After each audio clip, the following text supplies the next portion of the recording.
1 year from 7th to 8th grade, I really noticed the girls exhibiting these behaviors of, oh, I don't know, or I don't know how to do this, just really watering themselves down when I knew their potential and their ability. We need to come to an agreement on what is the national agenda on STEM education. Okay. And come up with some frameworks that every district can agree to implement and to work towards. Well, one thing I think we don't talk enough about, especially at the middle school level, is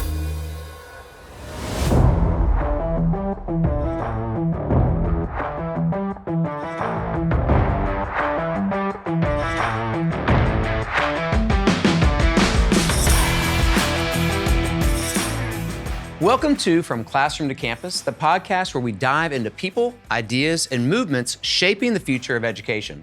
Today's guest is a powerhouse in education and advocacy. She is the founder of Gems Camp, a nationally recognized STEM program dedicated to empowering girls from underserved communities, breaking barriers, building futures, girls, STEM, and opportunity. I'm your host, Philip Bates, and helping me keep things rolling smoothly is our wonderful producer, Megan Blessing. Hello, Megan. Hi, Philip. With a background in engineering and a passion for equity, my guest has spent her career creating access, closing opportunity gaps, and building bridges for young women of color to thrive in the fields of science, technology, engineering, and math. In this episode, we'll explore her journey from engineer to educator to entrepreneur and talk about what it really takes to create change in schools, communities, and systems. You're going to leave this conversation inspired, challenged, and hopeful. Welcome to the UWorld studio, Saki Milton. thank you. Nice to be here. Well, great to have you.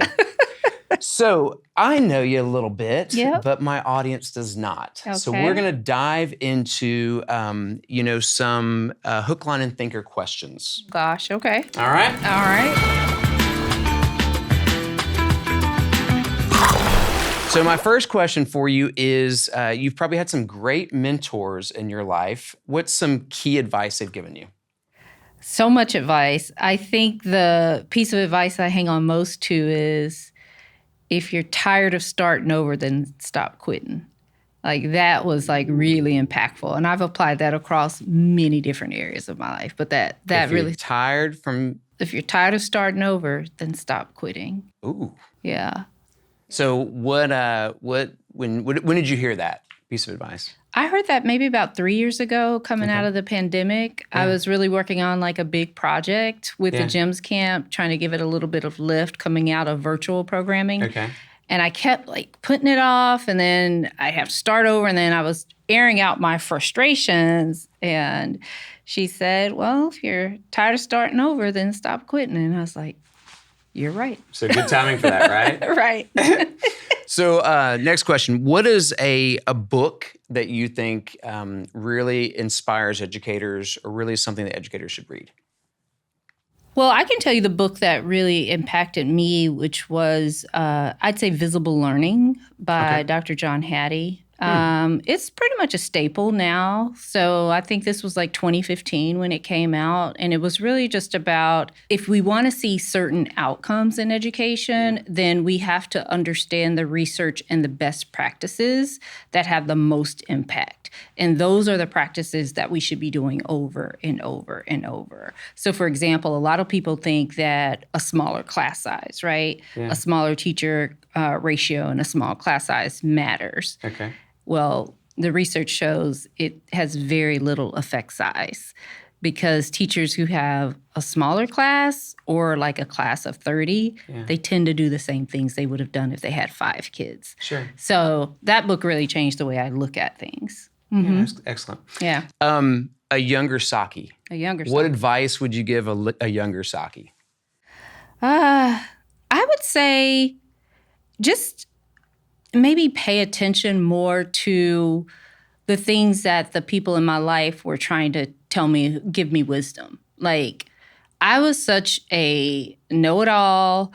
I was such a stubborn kid. I was very bullheaded. And so when my grandmother or a teacher would try to give me advice, I already know that. Mm-hmm. And really, it turns out I didn't really know much. I had to learn the hard way.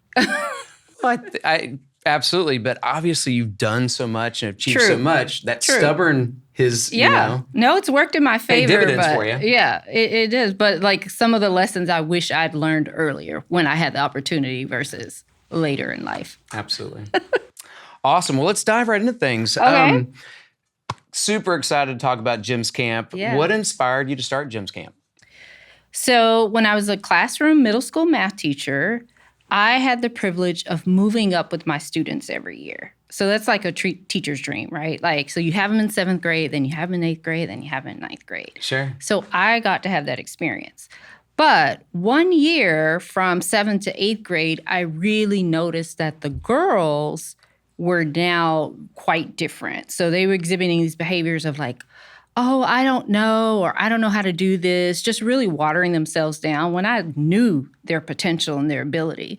And so that just led me down this path of curiosity in terms of math and how girls start to see themselves differently in middle school. And usually happens around 6th grade, according to the research. Okay. So I started an action research project in my classroom where I just started looking at all my data. And I said, well, what if we had an environment outside of school where I could create for all girls and I could give them rigorous like math or content or something like that and see what would happen. And it was just a passion project. And so I started it and, the rest is history. But it really just came out of my own teaching practice and paying attention to the girls in my classroom. So how has your mission kind of evolved over time? Well, number one, it certainly evolved in terms of who I'm focused on, right? So the underrepresented populations in STEM have become even more critical as the employment demographics have changed. Mm-hmm. So, really focusing on first-generation students, students from low economic, communities has certainly become a priority. And I would say that coming out of the pandemic, social emotional learning, SEL is what we call in education, has truly become integral to my program. So I didn't really have that like the first 7 or 8 years. But now, we have counselors, we have, reflection time. We focus a lot more on belonging and identity versus in the beginning, I was really just focused on content. Math, and math and science. Yeah, absolutely. So really the whole child. The whole child, right. Absolutely. So walk us through. I mean, I want our audience to hear kind of what Jim's Camp looks like. I want them to hear what makes it so transformative. So if we're talking about the summer camp, I think it kind of begins, I think it actually begins before kids get there. I think it begins when they first hear about the camp, starting our application season is open. That's usually when we start generating the excitement. Our application process, it really reflects like what it looks like to apply to college. Mm-hmm. And so you have these middle schoolers or 12, 13 years old, and they're excited. They're getting their letters from recommendation. They have to do a little interview. So they really take it seriously, even though we're not like hardcore like Harvard or anything. Like we just want them to get familiar with finding your voice and owning the process. Once they arrive, we onboard them. We have virtual orientation with all of our families. We walk through, we make sure the university representatives, from terms of a safety perspective, are on the call. Because most of our families, I would say 90% of them, most of the parents have never gone to college. Sure. So they're releasing their children into this, huge institution. So it's really important for us to make sure that, we show them like, no, your kids are going to be in good hands. Yeah. And then from there, the first day we hype them up. We have a pep rally every morning. We call that our morning bling. We have our chant, we recite our mission statement. We reflect on, what we're going to accomplish for the day.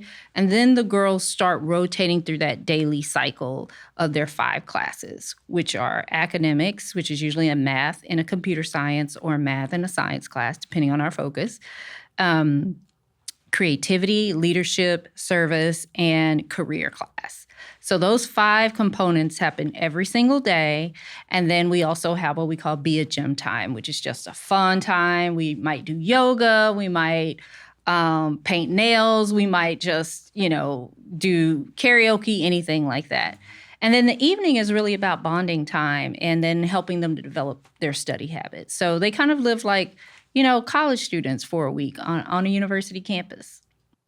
You bring girls from all over the place. All over the place. And they get to meet and bond together and all Correct. that sort of thing. It's got to be super, super enjoyable to watch that. Mm-hmm. It's so enjoyable. It's like really cool because I get to see the same kids every year. And then we have like new kids come in as well. Sure.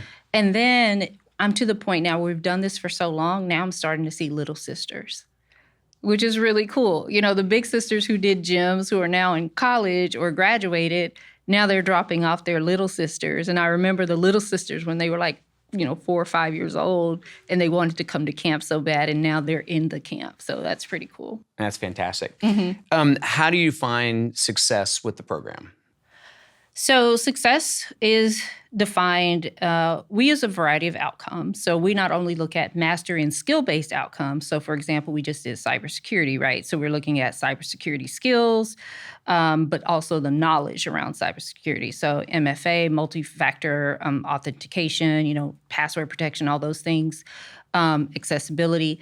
But we also measure things like a girl's sense of belonging in STEM. So we have what we call effective outcomes, which are sense of belonging, your STEM identity. So how do you see yourself as a STEM person? We also look at measure efficacy. So a girl's ability to, it's basically like, do you think you can accomplish these tasks? So identity, efficacy, and attitude towards STEM, and then belonging. So that's really what we use to determine success, in addition to our learning outcomes. It's great, though. So we measure a lot of things. Cybersecurity. So it's obviously a curriculum that you're pulling things from the now. Yes, because 5 years ago, maybe that wasn't something in your curriculum. Absolutely. So how do you make that determination? Just me having a background in teaching, but then also I spent quite a bit in corporate America, right? So I still keep up with, I did the whole MBA thing. So I still really keep up with like business, and trends like that. And I just pay attention. And, around this time for next summer, right, 2026, I'm already looking at what's happening in the world and in technology or in science and say, that might be something interesting the kids should explore. So like last summer we did data science.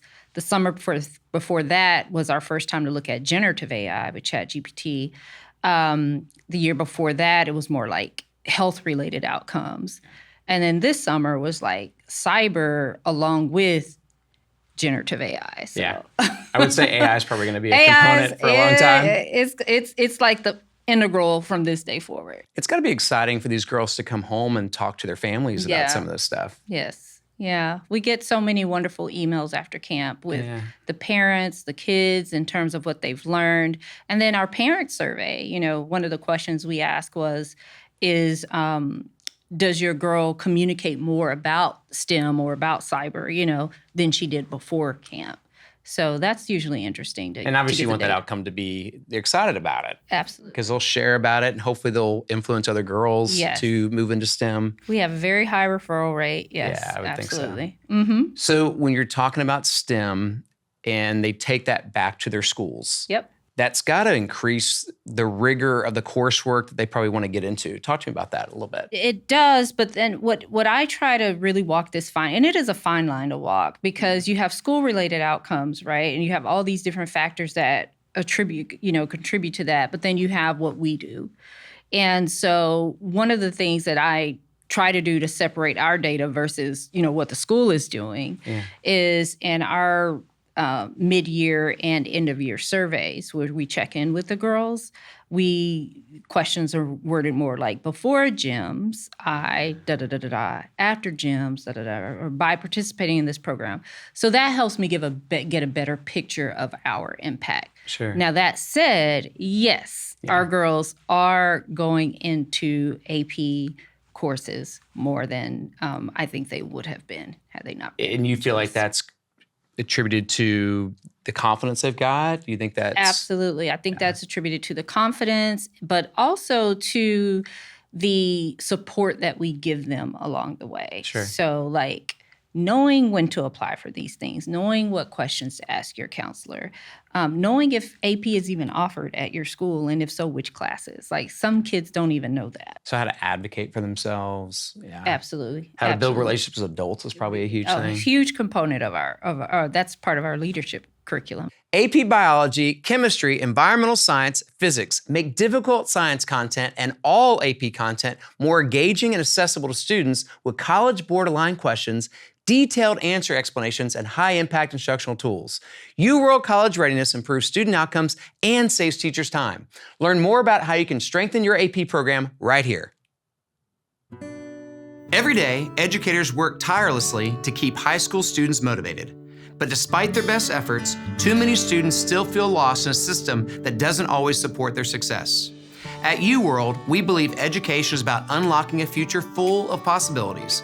That's why our team of educators created teaching and learning tools for the advanced placement, SAT, and ACT exams. Powerful, easy-to-use resources that help students master even the most challenging concepts. Content that features dynamic visuals created by world-class artists and interactive elements that spark curiosity and a love for learning. Our mission is to help every student reach their full potential. Whether that means earning valuable college credit by excelling on AP exams or achieving their dream SAT score, UWorld is here every step of the way. Every day, across the country, students are using UWorld to turn their aspirations into reality. Discover how UWorld can help your students succeed. Visit collegereadiness.uworld.com to learn more. Talk about your leadership curriculum. What do you guys do in that? So remember I said there were 5 carrots, right? Academics, career, creativity, leadership, and service. Yeah. So leadership looks different. I mean, in the summer, it's mostly around conflict resolution, how to take accountability, how to request recommendation letters, how to approach a teacher when you don't agree with a grade. It's literally a gamut of topics that we really focus on with the girls. But it's something that we try to emphasize in terms of having agency over one's academic pathway, but then also how to advocate for yourself. And we're talking about middle school here, which is key to child development. Early education gets a lot of attention because we got reading, right? Early literacy, and then high school, of course, because we got college readiness. Yeah. And then the kids in the middle, they just kind of get shuffled around. Hey, I was a junior high principal. I mean, junior high is an interesting place. Right. It's critical, but you're right. It does kind of fall on the wayside a little bit. It just kind of fall, and no one really knows what to do with middle school. They're scared of those kiddos. Yeah, we don't really know. We got 6 to 8 schools. We got 7 to 9. We got 5 to 8. People don't even know how to arrange the kids. So we just really try to focus on anything that's going to help build confidence and identity with science and math, and just being comfortable in your own self as a middle schooler. I love that. I mean, I would say junior high is the time where you feel least comfortable. Yes. And you're worried about everybody else. The peer network is everything. Yes. Yeah. And when we try to tell kids, don't worry about everybody else. They're not worried about everybody else. They're just worried about themselves. So just focus on yourself and what makes you happy. Right. And that's hard to do. It's hard to do when you're that age, and I get it. We were all that age. But, we really try to build a community of practice where girls can be like-minded, but still be their own selves, but learn from each other and their mistakes. Sure. So you talked about college readiness. College readiness is a huge thing for me personally. I mean, it's what we do is we help kids get college ready through the content and stuff that we build. Mm-hmm. You guys are setting junior high girls up for college readiness. Yes. And what specifically, we've talked about being good advocates for themselves, exposing them to, curriculum. Mm-hmm. What else do you think kind of sets them on that college career readiness path? Well, one thing I think we don't talk enough about, especially at the middle school level, is the importance of role models. We can talk content and rigor all day, but, there's that saying in STEM, if I can't see it, I can't be it. But if I see it, I can be it, right? Love it. So I spend a lot of time tapping into my network and other networks to expose girls to women who have diverse careers in STEM. Yeah. So cybersecurity, maybe I'll ask some women from Microsoft to come out, or, it just really depends. But, some of these emerging careers with AI, it's really hard to find women who are already working in those fields. And so it's important for us to find them, but not like people who are just established, but also emerging. So we might have an early career panel, for example, where we take a couple of undergraduates and girls who have recently graduated from college and who are maybe their first year of working in a corporate setting and talk to the girls about that transition. You're not just exposing them to like a senior manager. Correct. You're exposing somebody who maybe just recently graduated. Correct. And then sometimes we might want to, like last summer, we had an executive, a chief information officer from Cummins, which is one of our partners, to come out and talk to the girls about, just being a Black woman in the C-suite, and what that's like, and all the different things that you have to do to get to that level. And not just from a perspective of being underrepresented, but just being a leader, Yeah. So educators, whether it's junior high teachers, high school teachers, what recommendations do you have so they can take these same wonderful girls that you work with and encourage STEM? I think educators, if I'm talking about a classroom teacher, I think one of the best things you can do is, say, for example, you're using some standard textbook, right? Try to find ways to amplify what's on the pages. Try to find ways to make it hands-on. Try to find ways to make it interesting, and check in with your girls in class. Because I know when I was a teacher, this is something that came out of the action research that I did. I recorded myself teaching like for a week. And I noticed the side of the classroom I tended to gravitate to. And it was the side of the classroom that had mostly boys. Yeah. And of course, I'm teaching math, right? So I was like, oh my gosh, I am signaling that these kids right here know more or engage more than these kids. And those are the types of things that I would encourage teachers to do as well. But then also bring people into your classroom. Like find people in the community who do the job that applies to the math or the science or whatever you're teaching in STEM. Invite them as guest speakers, invite them to judge projects. I love doing stuff like that. Sure. So superintendents across America, if you were to say, all right, what is one thing every superintendent in America needs to do to encourage, change with STEM specifically around females?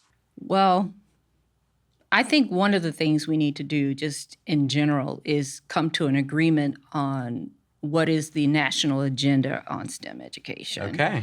And come up with some frameworks. I don't want to say standards. But, some frameworks that every district can agree to implement and to work towards so that we have collective efficacy. We can see the results and we can see our nation's students moving further and further ahead. I think that's the role. I think the superintendent is the highest instructional leader in the district, or they should be. Should be, yeah.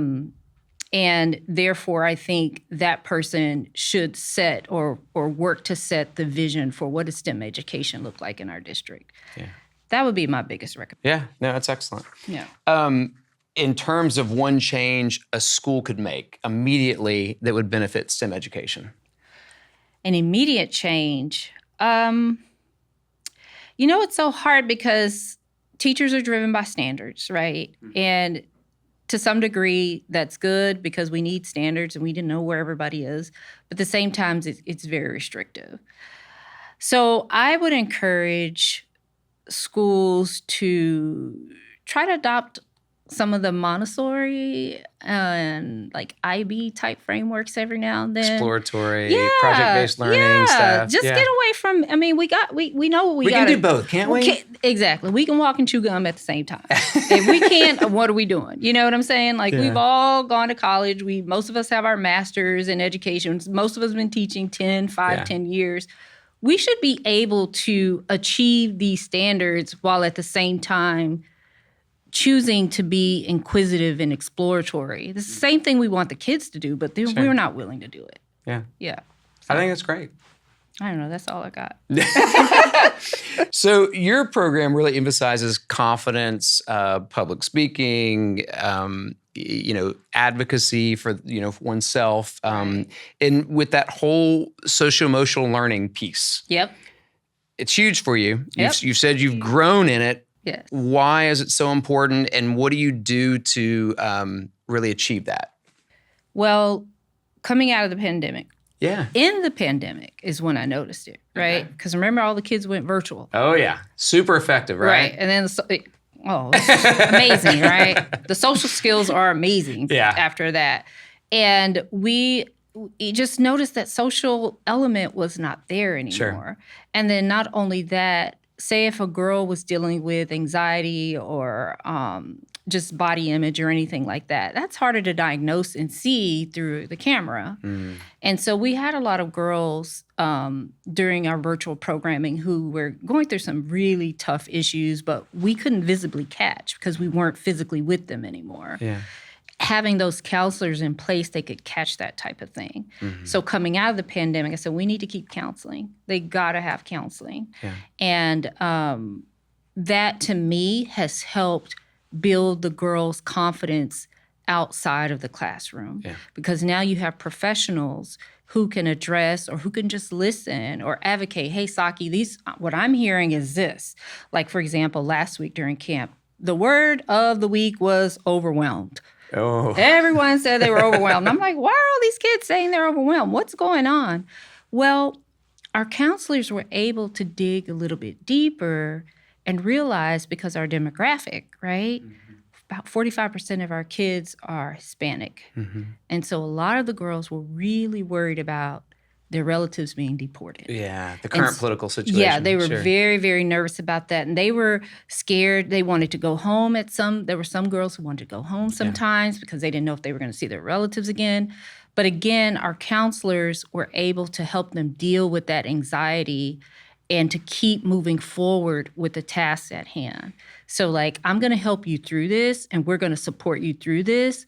But at the end of the week, we want you to accomplish this camp. We want you to graduate because we want you to feel like you did something for yourself and for your future. Yeah. So at this point, like SEL, and it could be that was just one example, but there could be a variety of things. Like you just have to have it as part of STEM. Well, and I think any educator is foolish to think that's not a component of, success in the classroom. Correct. If you're not addressing that in some way, correct, you can't just go, well, they just need to get over it. I want to teach them some math. No, it just doesn't work like that. I wish it did, but again, that goes back to teaching to the whole child. And if we want to see confidence and if we want to see a student's efficacy improve in our classrooms, then we have to understand what's happening with them as a human being. Sure.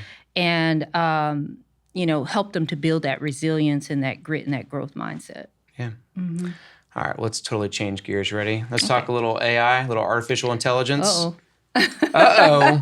You've got a great background. You've got lots of hot sports opinions about this stuff. I would love to see, or I'd love to hear how you think AI is going to impact, STEM education and maybe even STEM careers. Yeah, it's already made such a huge impact in terms of teacher productivity. Yeah. There's so many cool apps and tools out there now that can speed up the lesson planning cycle or help teachers identify their resources faster. In terms of student learning, we see a lot more adaptable software. So if a kid is performing low in a particular, science standard, that software will identify that and continue to generate more and more content until there's mastery there. Sure. So we're seeing a lot more of that. But now I believe that what we'll start seeing are actual standards around AI, whereas we're not just it's not just working in the background, that it actually becomes a partner for learning in the classroom, where students can engage with prompt engineering and learn to help diagnose themselves. Yeah. Like, I need help. I am a student in 8th grade. I need help practicing da-da-da-da-da. These are the questions I tend to miss. Can you, and that will generate a learning plan or a set of questions. I see it becoming much more relational. So you guys are directly teaching AI skills. We're now teaching AI. We're now teaching prompt engineering. Yeah. I want them to know how to effectively ask and assess what's been given. Sure. Don't just take it for face value, but does it make sense? How can you still build your critical thinking skills even though you have this new thinking partner? So do you also go in with AI how it can be a negative? Yes, we definitely do that. We teach a lot on ethics. Okay. We teach a lot on accessibility and how AI is still very limited, especially for persons with disabilities, and how if you're designing something with AI, for example, a video or anything like that, how can you improve your prompts to make what you are creating more accessible for someone who is visually impaired, for example? We teach a lot on algorithm bias and let them experiment on their own. So generate a picture of a scientist, right? I like how you're typing on your invisible computer. Yeah, you can tell what kind of person I am, right? You're a good typer. And see what it generates. Yeah. And it's usually going to generate an older white male with glasses or something like that. Yeah. So the kids. So you guys have conversations about that. And then we can start talking about it. So why do you think that? Well, that's because all the data that's been collected, so it's important for you to understand that and make sense of that. But then how can you improve that? Love that. Yeah. And why are there no women? Why are you getting no women on your return? Yeah. Right? That's interesting. And the kids, why didn't I get a woman? Yeah. Why didn't you? Why do you think that? Yeah. And does it matter? So when you're talking about STEM careers, because you guys talk a lot about career exploration, what are you thinking and how do you help them maybe predict, down the road, what's a good career path, or is that career path changing? Yeah.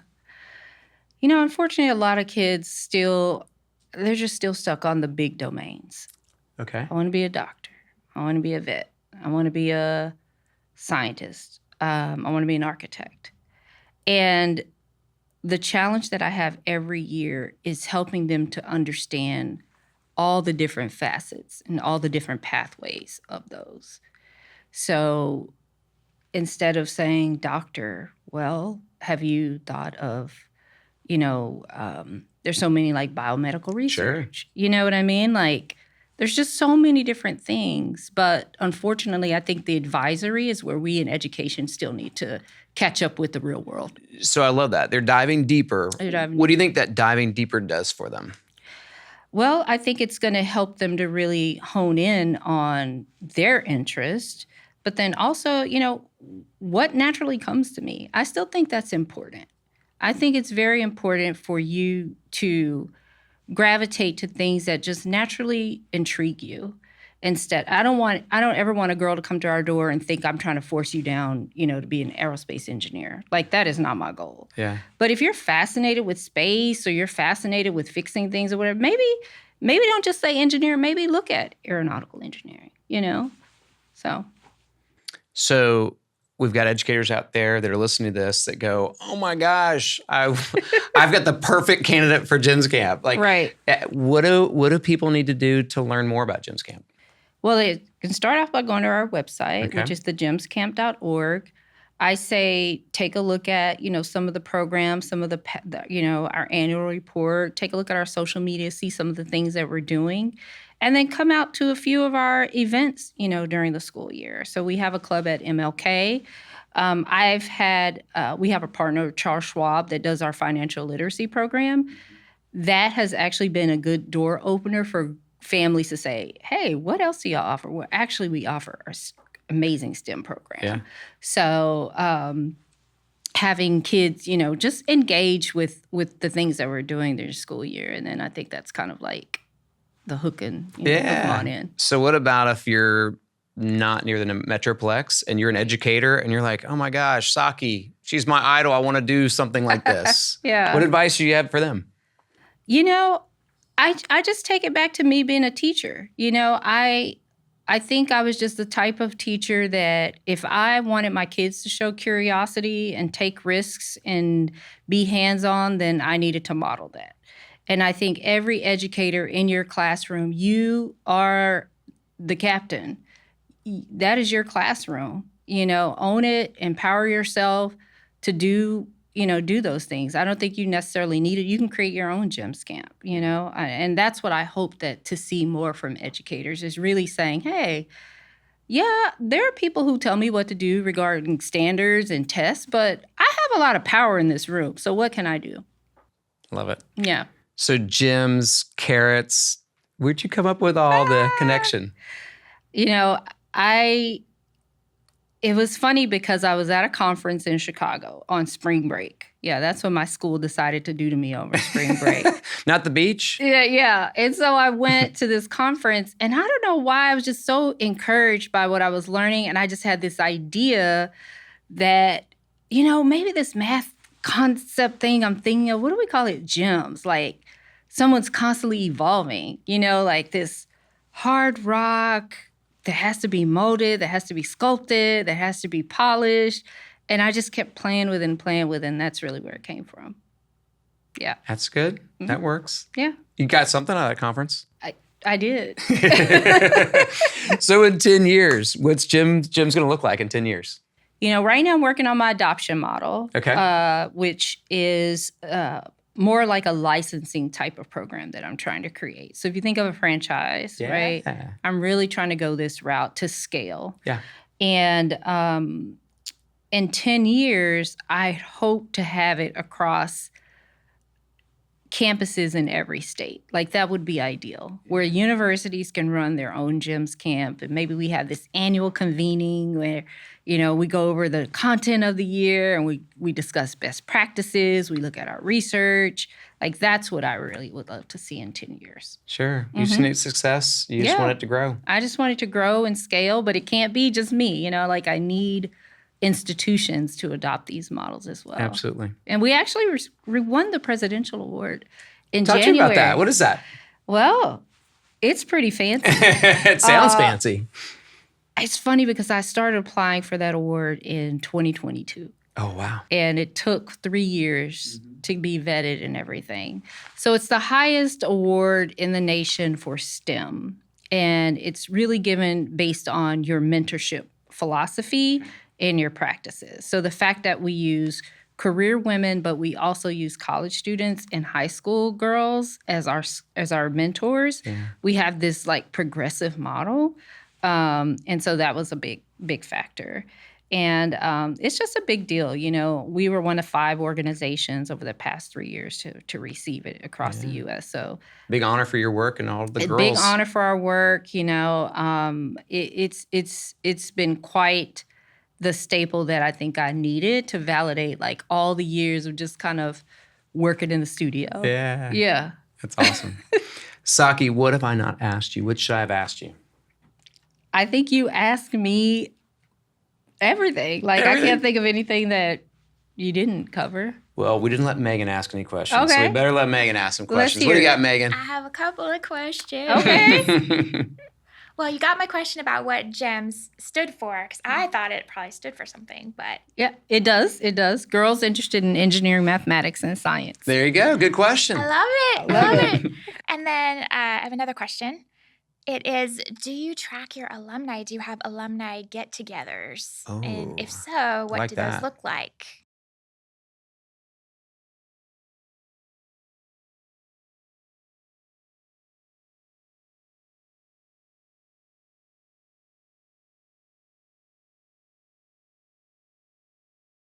I think that's great because then you can track what happened to them and if they went into STEM careers. That's exciting.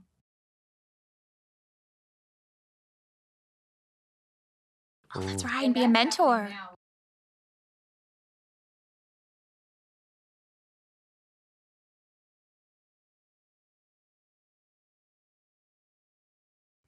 Okay, my next question is, I think we covered it a little bit.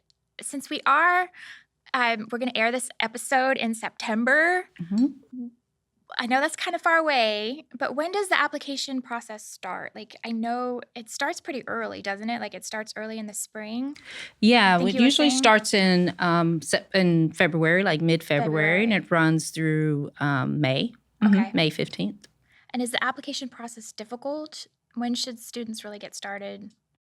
I say get started early in terms of familiarizing yourself with it. Some people find it difficult because they have to get a letter of support from a teacher. And so remember what else happens in the spring? Testing season. Right. Yeah. So teachers are like, I ain't got time to write a letter. So that's why I say always try to start early. And we're very accommodating. Like even if your application is done, but your letter isn't ready yet, just go ahead and keep working on that letter and we can start evaluating the rest of it. Mm-hmm. Thank you, Saki. Thank you. So audience, if you've got a fantastic questions for Saki, put it in the comments. We'll make sure that Saki answers it for you. Yeah. Also, if you've got other ideas for guests or if you've got suggestions for the show, please let us know. We'd love to hear from you. Saki, it's a pleasure. You're a wonderful person. Thank You're doing you. some incredible work, and we're just really, really excited to kind of watch, GYMS and how it continues to grow. Thank you. This was fun. Thank you for having me and for the invitation. This is great. Our pleasure. The opinions expressed by our guests and hosts are their own and do not necessarily reflect the views from Classroom to Campus, UWorld, or its affiliates. You can find us on Spotify, Apple, YouTube, or wherever you get your podcasts. Please remember to subscribe and leave a 5-star rating that really helps us out. Thank you so much.